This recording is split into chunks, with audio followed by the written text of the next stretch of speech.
Well, good afternoon, everybody.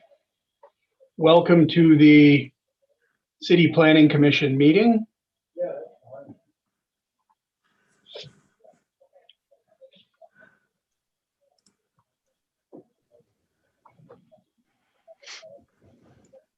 Mr. Chairman, would you like to call the meeting to order? Call the meeting to order. Okay, thank you. We'll have a roll call. Mr. Klecker is present. Mr. Spiker is present. Mr. Shemeni is not present. Ms. Jenkins is present. Mr. Wazorek is present. We do have 4 members present. We do have a quorum.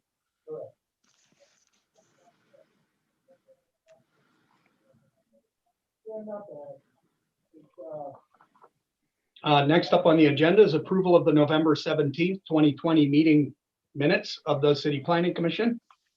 Were there any questions or comments on the minutes?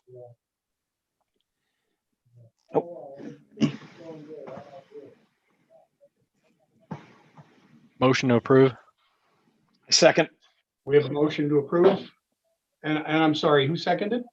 I did. Mark? Thank you.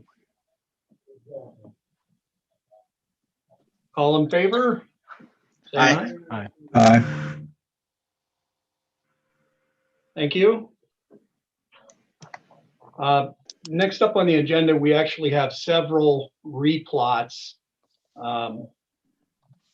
that we provided a copy of the replot, and just for the members to see what the nature of the replot is. Doesn't actually require formal planning commission approval, but I thought I can run through them real quickly. We do have 5 Hey, Jake. replots. Hey, Jake. Yes. Jake, did you want to mention before we get started that the short-term rental regulations has been tabled? Yes, thank you. Thank you, Mr. Chairman. Yes, for any of those in attendance that are here for the discussion on short-term rentals, that item actually has been tabled for the month, and we will pick up the conversation on short-term rental regulations next month at the January meeting, which is January 19th. The agenda is posted on the city's website at least a week in advance.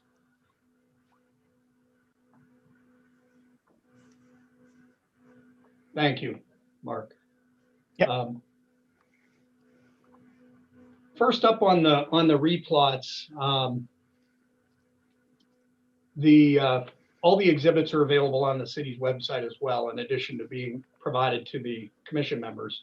The first replot involves 2300 Cranberry Street, the site of the former Roosevelt School, and site of a proposed daycare center. So it's the replot just involves actually moving the line over to make sure that all of the facilities surrounding the ballpark are on that property now. So fairly minor in nature.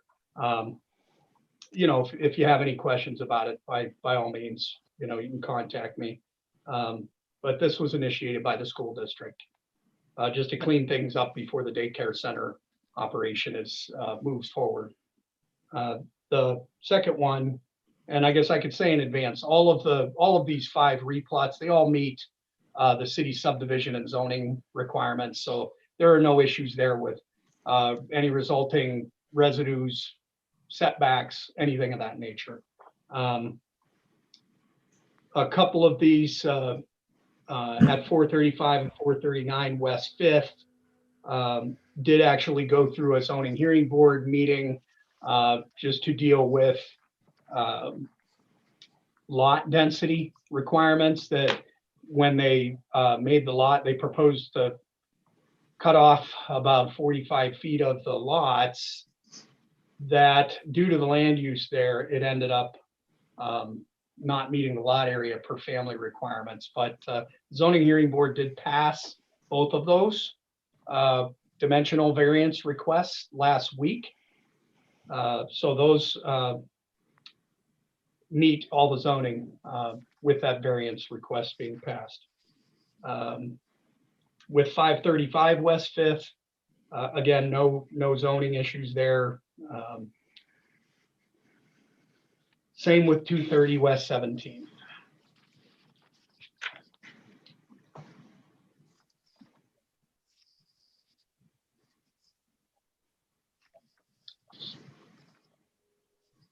Yeah, that actually helps clean things up. Yeah. So again, no official action needed, just a quick run through of the nature of those replots for your viewing pleasure.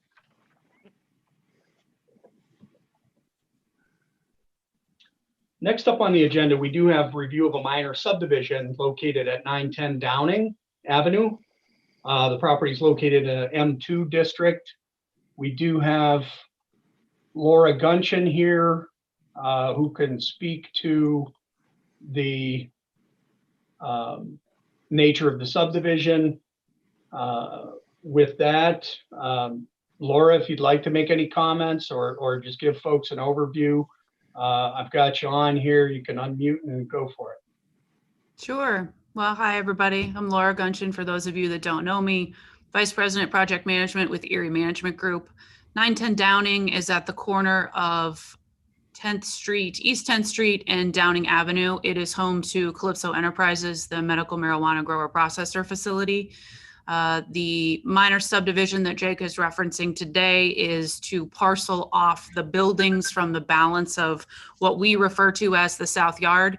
It does allow us to more easily develop the rest of the South Yard if those properties are legally two separate parcels.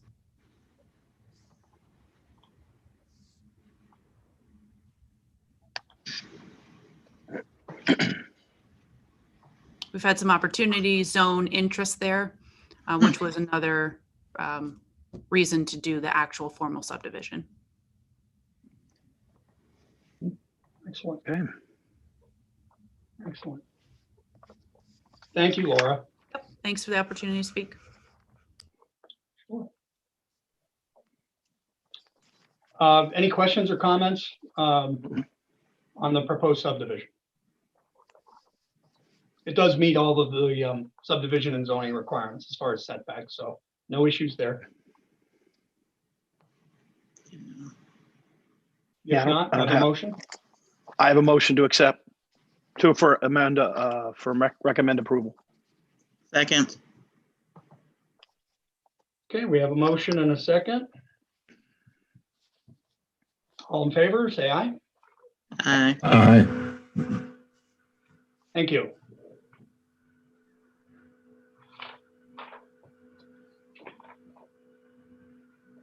Next up on the agenda, we have a review of proposed amendments to the City of Erie zoning ordinance under Article 6 definitions and Article 7 historic resource preservation, as recommended in the Historic Preservations Task Force report to City Council and the mayor. Kathy is here to go over the amendments and talk about the process from here on out. Kathy? Thanks, Jake. Hi, everyone. This is a continuation of the amendment that we started talking about last month.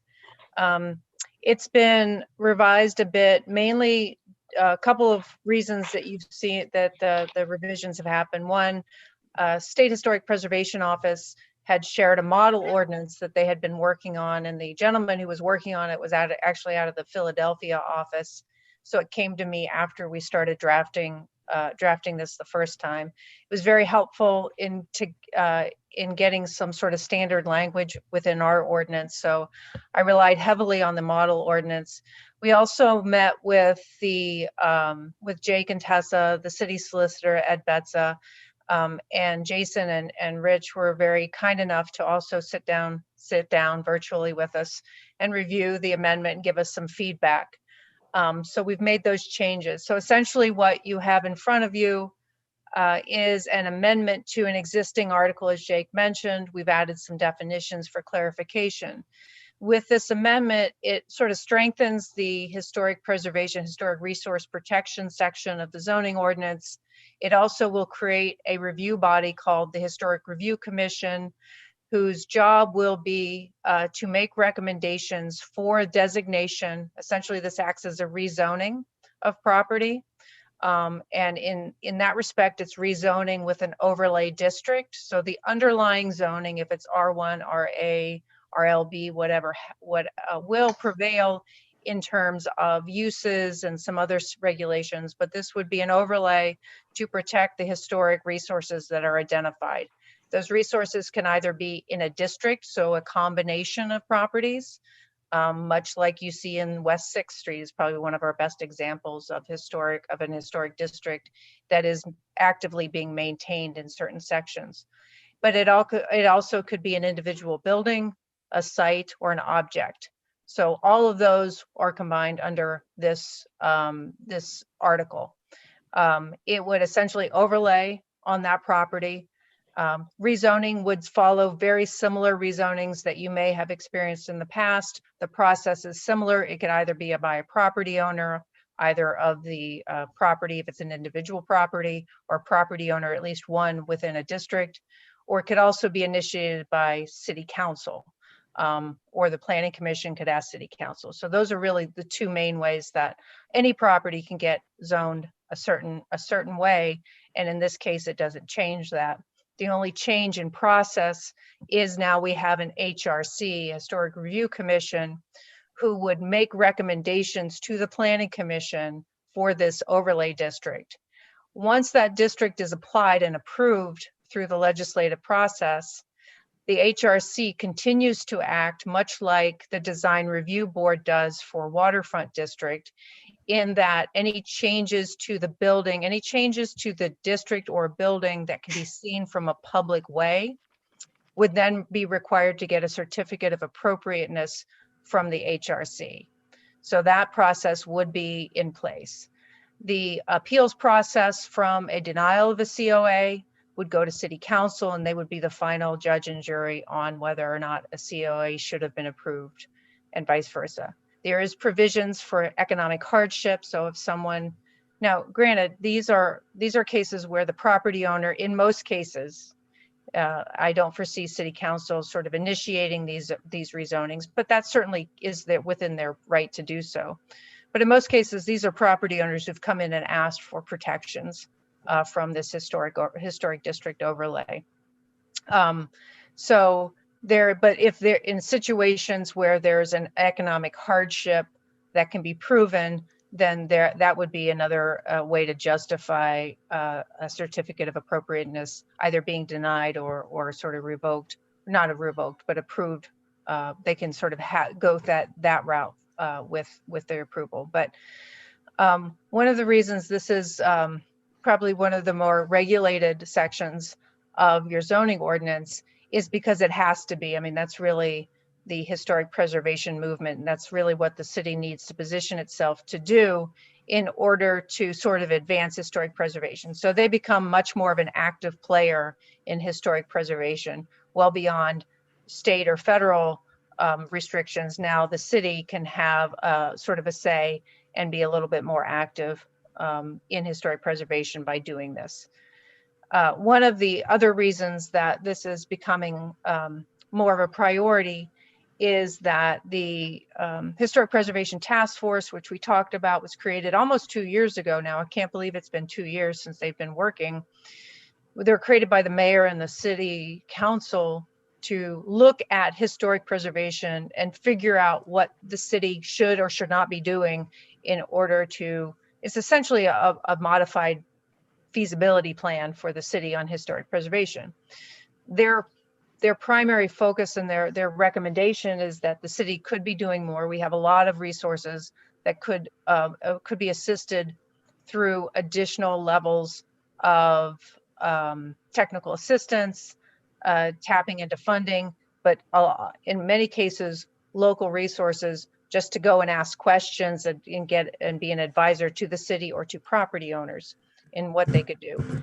And that's what this ordinance does, is it creates now a commission whose should be our local experts on historic preservation. It also aligns, sets the city up to go after becoming a certified local government, which is a status, it's a designation that the state approves. And for CLGs throughout the state, once you're designated, you are able, the municipality is able to tap into funding allocated only for CLG communities, and technical assistance that's allocated for CLG communities. So it puts us sort of above others that don't have that certification. So that's really, we're trying to position ourselves to qualify for that CLG status. And I can tell you the benefit of being able to call Bill Callahan, who is our SHPO representative for this part of the state. He has been with us from day one as the task force was created. And he has been an invaluable resource, and there's no fee for his participation. He not only has he brought his expertise to the table, but he brings the expertise at the state level to the city of Erie to help us figure out, as we were working with the task force to draft these ordinances. They are walking us through all of this step by step, and really could not have been done without that. But that's just an example of what we'll be able to tap into once we get that certification. I think there's a number of people on the commission that are already very familiar with sort of the process. I did add sort of a very simplistic flow chart, if you will, to the beginning of this amendment, so you could kind of see how things as either the rezoning happens or as properties are modified after they're zoned for historic preservation, see what that process might look like, just to make it a little bit easier too. So I don't know if you have any specific questions, but I just wanted to sort of give you an outline of what this is and why it exists, and hopefully what it will achieve. This is scheduled, if you recommend approval of it today, it will be scheduled for public hearing in front of City Council by January 20th. Any questions?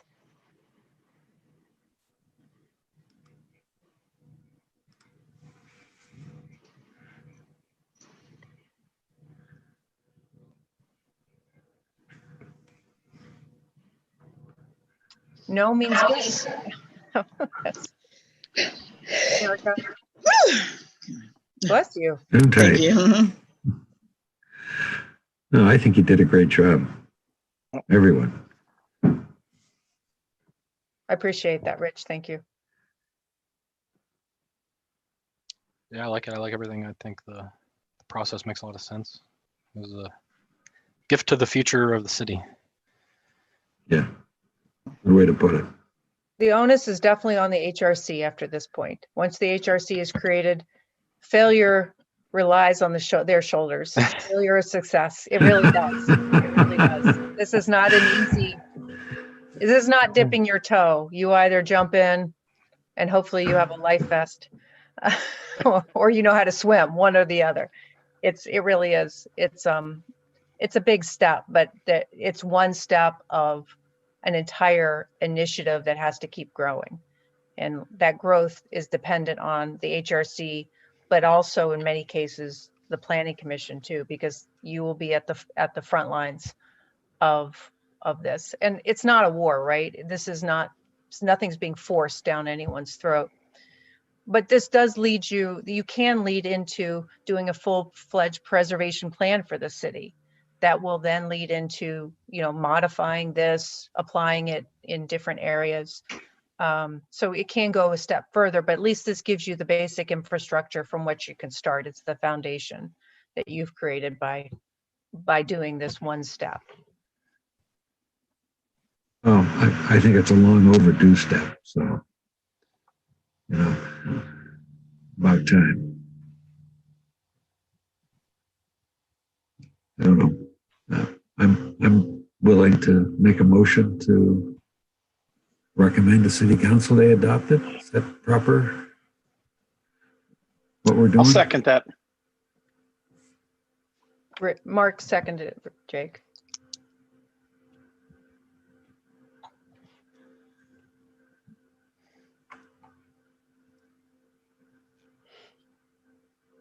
thanks, Mark, for being the commission's review or part of the committee. Well, I was there in the beginning, but a lot of that took place without me being there. So It was a lot to do, Mark. It was, yeah. there was a lot of meetings, so I appreciate you hanging in when you could.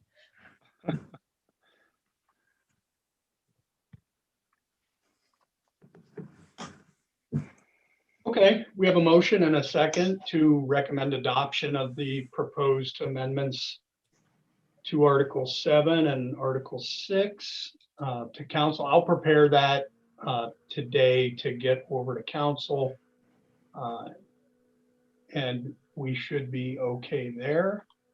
It sounds like we will likely be having a public hearing on the proposed amendment in January 20th, I think is the tentative date to have the public hearing for that amendment. And that resolution's going to them tomorrow to set that public hearing. So we would have to backtrack, pull some things off agendas if this went south on us today. Right. So I'm glad it didn't.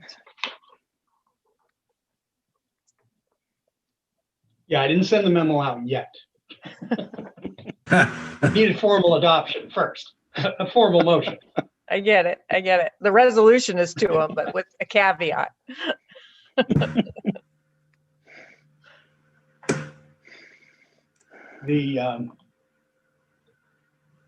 And thank you, everybody. I'm actually kind of stalling for time because the next item on our agenda is for the conditional use application, and I have not yet seen our presenters have logged in. Well, maybe we can all say our farewell to Erica since we've got a little extra time. I don't know if everyone knows it. This is Erica's last meeting. Yes. No, what? Mhm. Yes, I will be sitting on 2 other boards come next year. So Three? it'll be, yeah, well, it'll be 4 because I do a couple other things, but it's a lot of my time. So Yep. yeah. So, but I've enjoyed it and I really enjoyed it and love. Yeah, Kathy knows because she knows that the other board I sit on, at least one of them, and she knows that I'm extremely committed to the city of Erie. And I'm not a Erieite. I'm not officially I wasn't born and raised here, but you know, I moved here 7 years ago and I've been involved ever since I moved here. So, and I will continue to stay involved. Good. Well, thank you. Yeah. I think Amanda might Congratulations. finally get her chance at bat now. Yeah.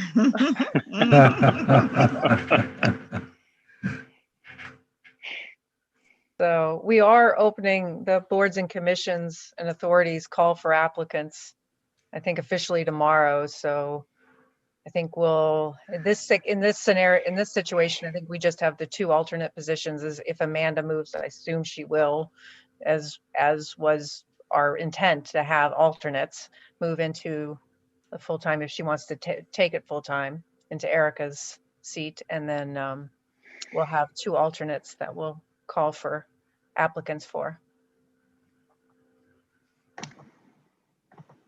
Yeah.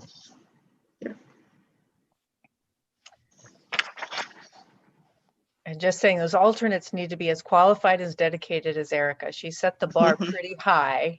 You think, Kathy? It is. This is an important, I would say this is clearly one of the most important roles that we have in the city. Mhm. I might be a little biased, but it is. Because we need smart, dedicated people on this board, and we have that now, and I don't want to lose that in the future. But I'm selfish, so Jake and Tessa might have to. No, I think we'll all say that we need really, you make our jobs easier when you bring your own insight and intelligence and knowledge to the table. And you guys have done that every time I've been on here, so Thanks, Kathy. welcome.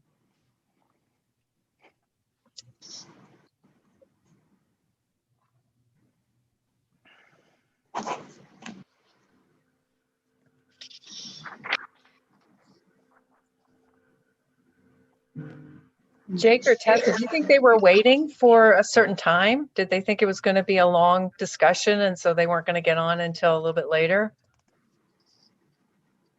That's a possibility. Give him a call. I'm not sure. I just tried calling Brian's cell phone and got his voicemail. So, Email them or IM them, depending on what they have. pardon me? Can you email them or IM them? Just kind of let them know we're waiting on them. Depending on, I don't know how you Yeah, I contact them. did. Like, okay, Yeah, I did just send an email out. okay, perfect. And did we actually get a So- vote on the draft? I know we got a nomination in a second. Did we actually get a vote on? Oh, all in favor. Yeah. Did I call for a vote? I don't think so. All in I didn't favor, hear we it. have a motion and a second to adopt the, recommend adoption of the ordinance amendments. All in favor? Aye. Aye. Aye. Aye. I was like, I don't think I heard a Thank vote. you. Thank you. Erica, you can't leave now. What are we gonna do with this? Yes, I know. You're making sure we conduct business properly.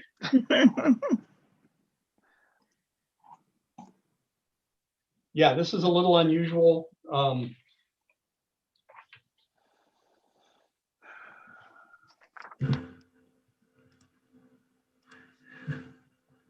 We have time, technically. True. Rich, Yeah. being involved with the design review committee, do you want to add any comments as far as the conditional use application is concerned? No, I mean, they went through, it's a significant change from the original proposal. And they met with the neighbors and such to try to understand their original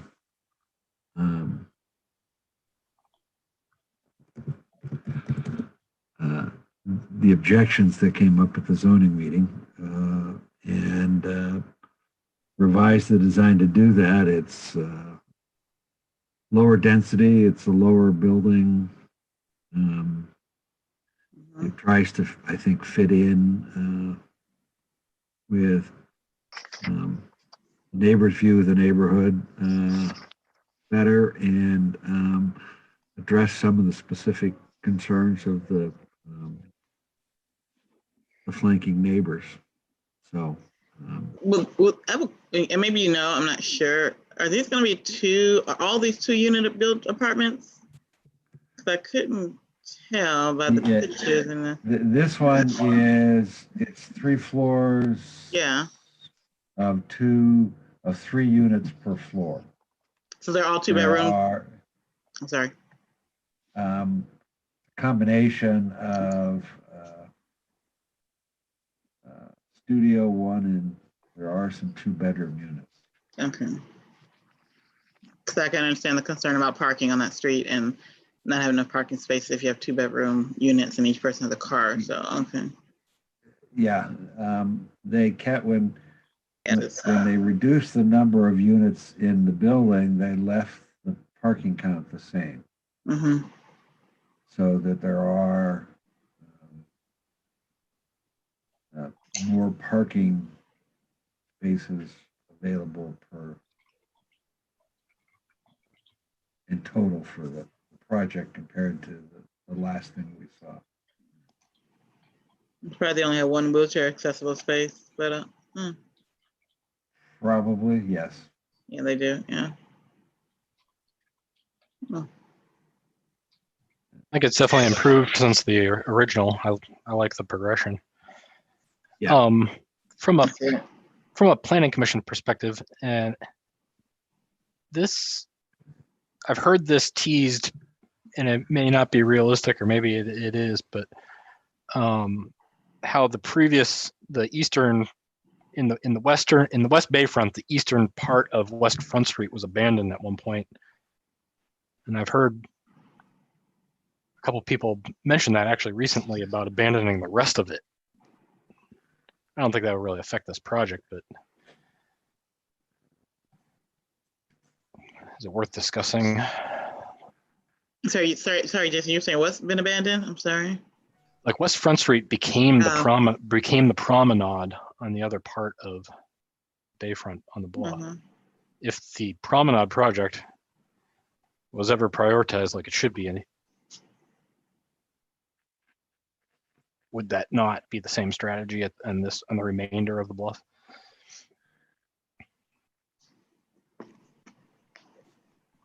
Well, I don't think that affects this project at all. isn't there on the west side some lots that front directly on the right of way?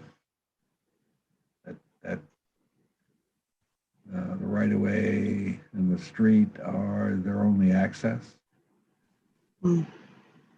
And I know think it's there's only, I think you're right, it's only that last block. Mhm. yeah. I'm not sure the rest of it wasn't disposed of. Wasn't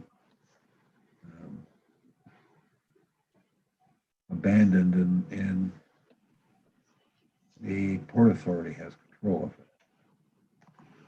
Hmm.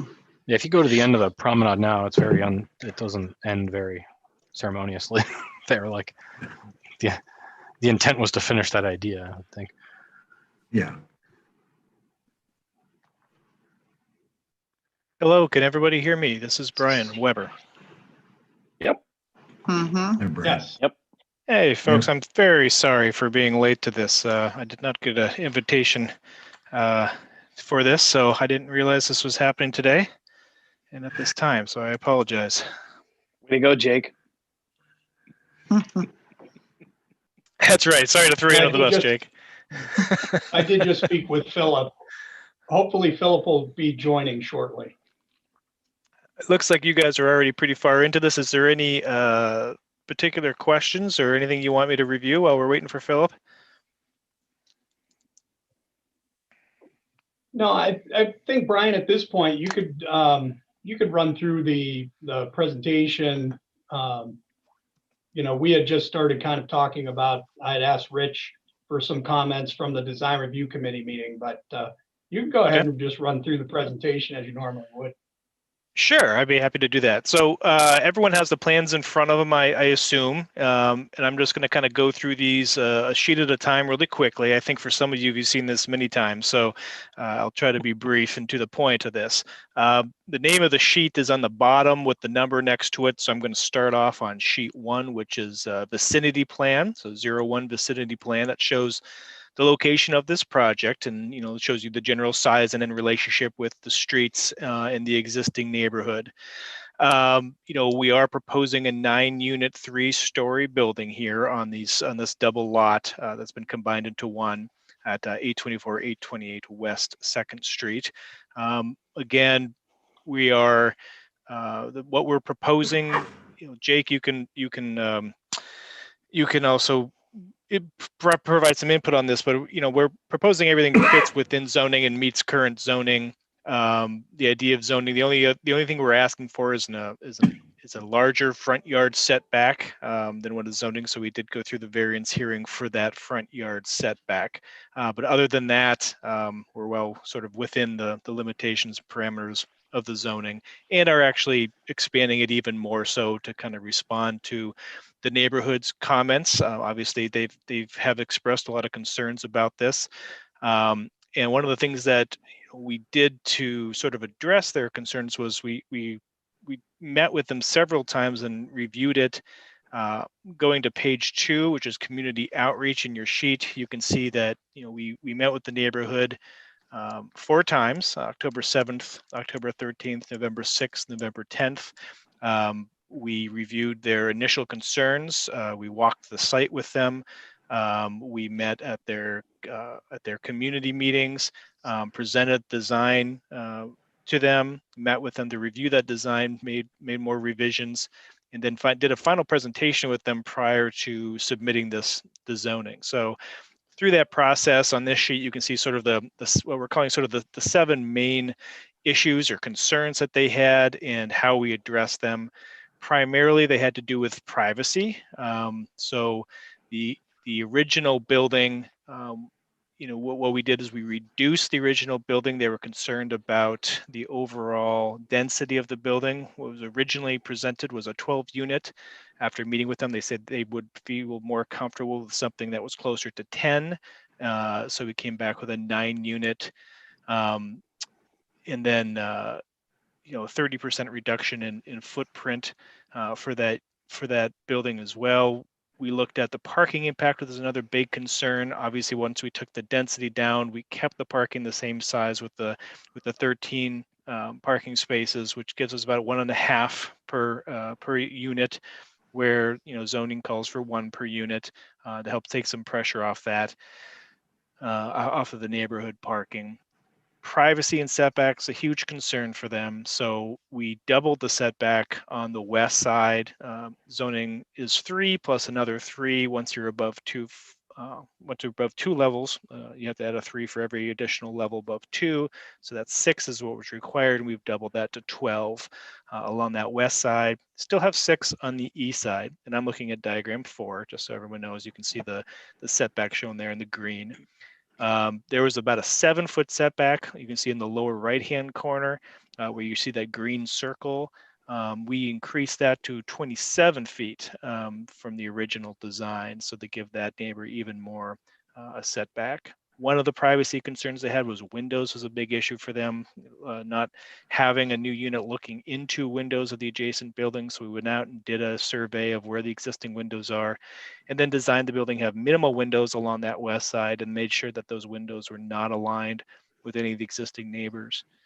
The entry was another big deal. The original design had a western entry into the building. On diagram 6, you can see that shown with the red arrows, and we changed that to a pure south entry coming off where the green arrows are. Again, to alleviate those western neighbors some more. And then finally, shadows is a big one for them, views and shadows. The neighbors did identify a couple gardens that are existing that they're really concerned about. So we did a shadow study, which you'll see in diagram 7. The purple is the shadows. So basically we went from 8 in the morning till 5 at night and showed what areas would receive the most amount of shadows. The darker bluish purple color obviously is the darkest shadows, and those are all contained pretty much right around the north and northwest or northeast corner of the building. And giving those gardens, we were able to verify those gardens get at least 6 hours of sunlight, so this building will not impact their gardens as well. So those are sort of the major concerns. One of the things I do want to hit really quickly with, one of the things we needed to talk with the neighborhood about was looking at diagram 7. There were some concerns in the neighborhood that we were simply pushing beyond the zoning allowance for this lot. And so what diagram 1 did, I'm going to go back there, was kind of showed them with that red crosshatch area, sort of what zoning allows for this and what's recommended for zoning. So the gray box in the middle of that, you can see is what we're proposing. So kind of showing the neighbors that really what we're proposing is considerably smaller than what zoning would allow another developer to possibly come in and do. And I think that kind of helped get people back on the same page. There were some misconceptions of that we were pushing into the park that's on the north of this, or the property that's owned by the Port Authority, and that we were the furthest building to the north in this neighborhood. And so by showing them this with the neighborhood context, I think we got people kind of on the same page that exactly what we were proposing.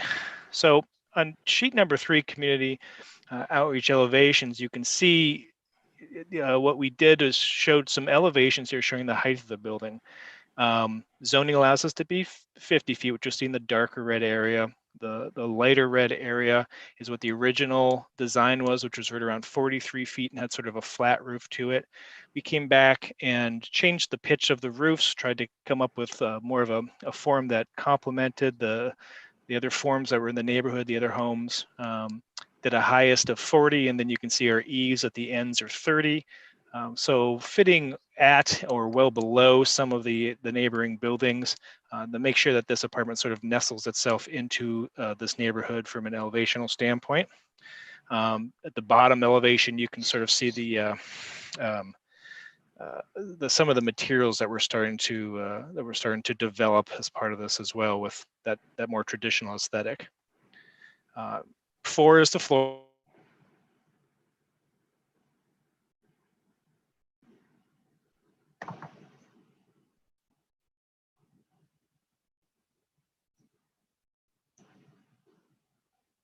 One bedrooms, 2 bedrooms, and actually probably maybe even a 1.5 or a 1 and a study is really what we're looking at for that unit 2 that's in the middle. So nothing too extensive, and you can see how sort of the parking lays out. One of the issues when we talked to zoning, we presented some other diagrams that we had studied early on showing the difficulty of getting the parking anywhere on the site other than along this south side. To get a 24-foot drive or even a 20-foot drive, if we were to request for a smaller drive around this building to get service parking that was on the north-hand side, it just doesn't leave you with enough space to really develop a building of any significance here. So we feel this solution is probably the least impactful to the neighborhood in a negative way, and provides I think a nice solution for the neighborhood.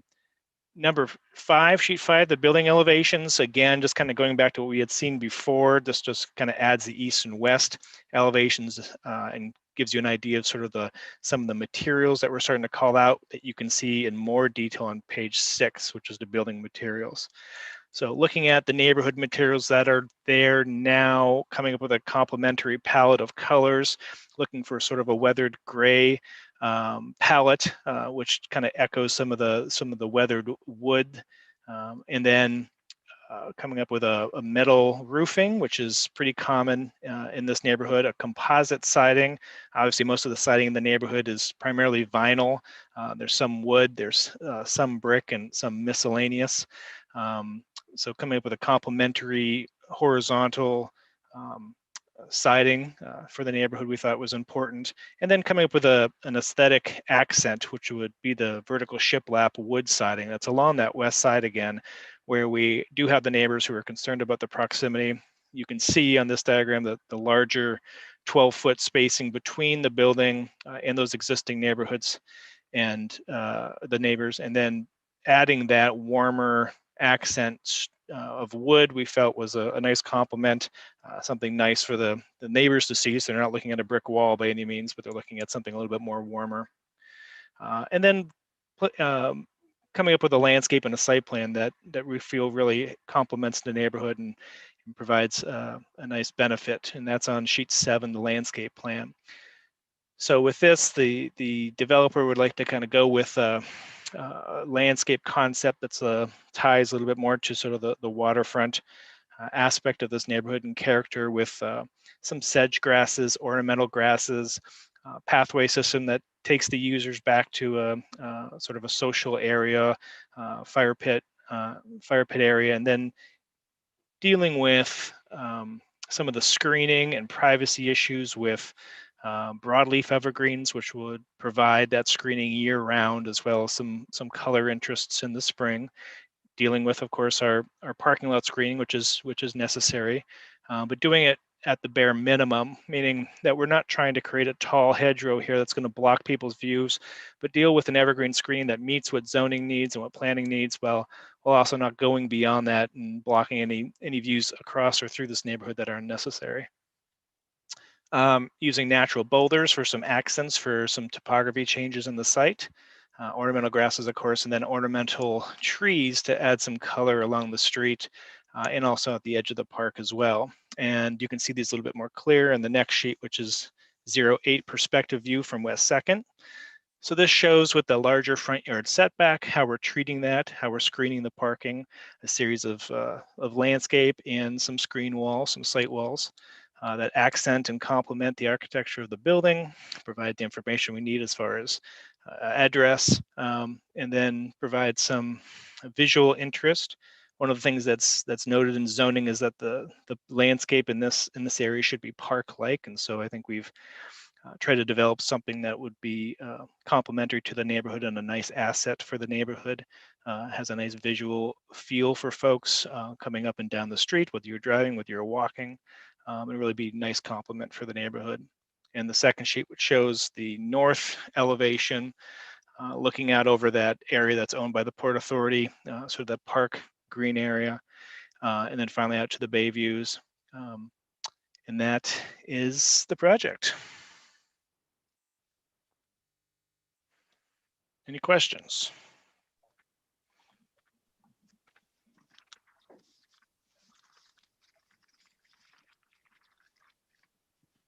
This is the property right off of there's like one house on the corner. You're right. There's a building on the corner, then you're that open lot next to it, right? Correct? Correct. And so next to the open lot, there's a driveway. Is that driveway your property or the ownership of the home next to it, the blue house next to it? My understanding is that driveway is on this property and belongs to the owners of this property. Okay. Just curious. And I think that's a really good question, because that's something that I think we're going to look at and have to develop, whether or not we work with that neighbor to figure out any kind of access that they might need off of that side. So, back at the landscape plan, I didn't show it because I didn't want to raise any concerns, but I think what we'll do is along that screening that's along that east side between the driveway, or the parking lot and that house, is figure out whether there's any kind of access that's necessary. Because one of the things I think we brought up in the zoning meeting, and this isn't, we don't bring this up as the fault of any of the neighbors or the neighborhood, but every single one of the buildings that's adjacent to this lot is non-conforming. None of them have the appropriate setback. Some of them are over top of the property line. They actually cross the property line, whether it's a side yard or rear yard. So, I think what Philip, what the developer is trying to do with this, which is, I think, admirable, is he's going above and beyond to create that additional buffer and additional area to kind of make up for the fact that the other lots are non-conforming. Okay. Thank you.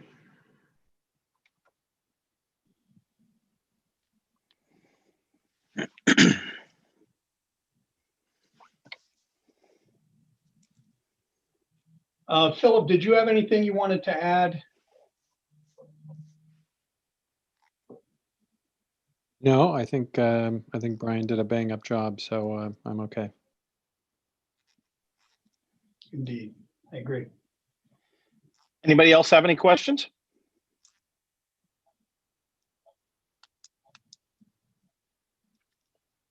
I make a motion for approval. Okay, we have a motion to approve the conditional use application, recommend approval to council. Do we have a second? Second. We have a motion and a second. All in favor, Aye. say aye. Aye. Jake, I will abstain. And we have one abstinence. Thank you, Rich.